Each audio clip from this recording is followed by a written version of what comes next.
I used to think a Roth IRA, an IRA, or a 401k was really the smartest way to build wealth. But then I ran the numbers. And let's just say I don't put all my money in my IRA anymore, but I still use it for substantial tax benefits on building my wealth and how I continue to utilize that to buy more real estate. See, a lot of you may not know that you can invest in real estate with your IRA, with your 401k, and with your Roth, but it takes a simple step of becoming self-directed in that process. There's quite a few IRA firms out there that allow you or that help you become self-directed in your IRA. Let's go back and let's talk about what is fantastic about an IRA. You're making money, things are going well, and your tax advisor or another financial advisor talks to you about the benefits of an IRA. They are substantial. Essentially, if you're investing into an IRA, you can put money aside pre-tax. What that means is that if you made $200,000 this year, you can put 30, 40, even up to 50, I think it's 58,000 this year into an IRA. That money is not going to be taxed when you put it into the IRA. Now, that means that the IRS is looking at that saying, hey, you made $200,000, you made a $50,000 contribution to your IRA, you now only have $150,000 taxable. This is fantastic for a lot of reasons. Number one, that all came off of your top tier tax problem. Now you have that in a self-directed IRA.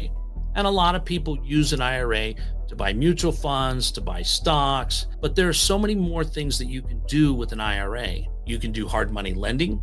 You can buy and sell crypto. You can own gold and silver inside your IRA.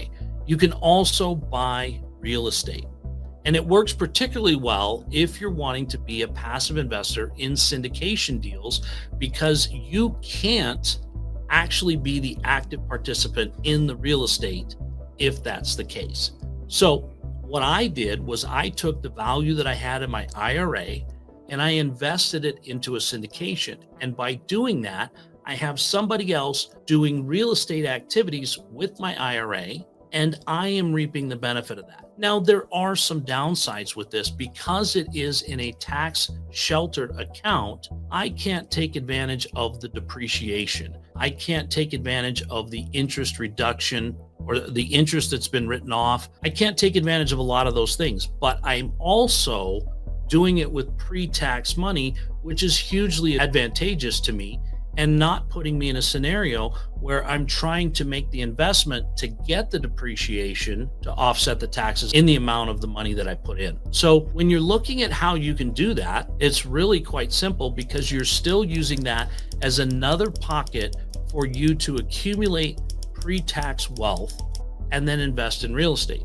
There's also another funny one. We'll create another video about it because there's too much to talk about, but you can also do a Roth rollover or a backdoor Roth, where you can take your IRA after years and years of creating value in it and do a rollover where you're rolling it into a Roth IRA and never paying taxes on it again. Well, you're able to accumulate $5, $6, $7, $800,000, $5 million into your IRA, and then you're rolling it over into a never taxed again account. There's a lot we'll talk about in another video, but you'll be able to take advantage of that. So don't think that just by having a 401k with your current company or investing in an IRA is a bad thing if you're wanting to be involved in passive real estate or you're wanting to build generational wealth. It's actually one of the essential tools that you're going to want to take advantage of in order to do that. In your typical IRA, when you're investing in your IRA and then investing in a mutual fund, you often find that by the time you're done,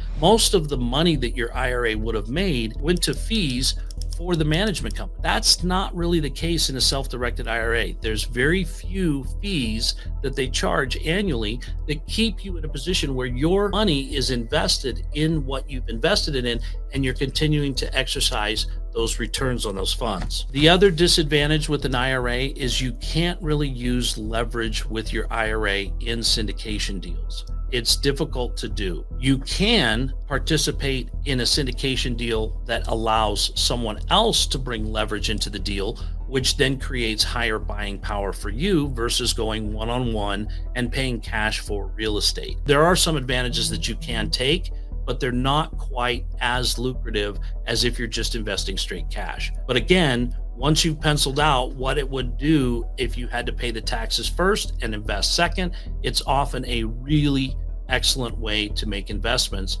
with your IRA and or old 401ks from other companies. So we often hear people talking about not wanting or not being happy with what they've invested in with their IRA or their 401k because they're not invested in real assets. They're invested in the market, and those can be at the whim of political winds.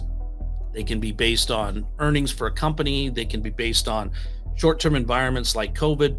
All of these things can affect it, and you're not really in control of that because you're not in real assets. Well, if you're doing a self-directed IRA, you can invest in real assets and have that tie to something that is real, not just Apple stock on paper. The other thing that we see people doing is people get confused because they go, well, how do I do that? One of the great things that we've done is we've helped a lot of our investors either roll over old 401ks into self-directed IRAs and or take their IRA and make it self-directed. We work with a lot of great companies. If you wanted to book a call with us, we could help walk you through that process and either direct you to several good companies that you could interview, or we can help you with that paperwork and get that done here so that you could then take your funds and immediately place them into real estate investments with your IRA and make that a very simple process because we've done it 100 times. We do it all the time. So maybe take the time to go to our website, book a call with us, talk to one of our advisors on how you can roll that over from an old 401k or your current IRA into self-directed and then start making real estate investments with that. So as you guys can see, this is just another tax deferring event and operation that you can use just like the 1% do to avoid as much tax as you possibly can. And if you want to watch that video I've created on how the 1% pay almost zero taxes legally, that video is up next and you can watch it here.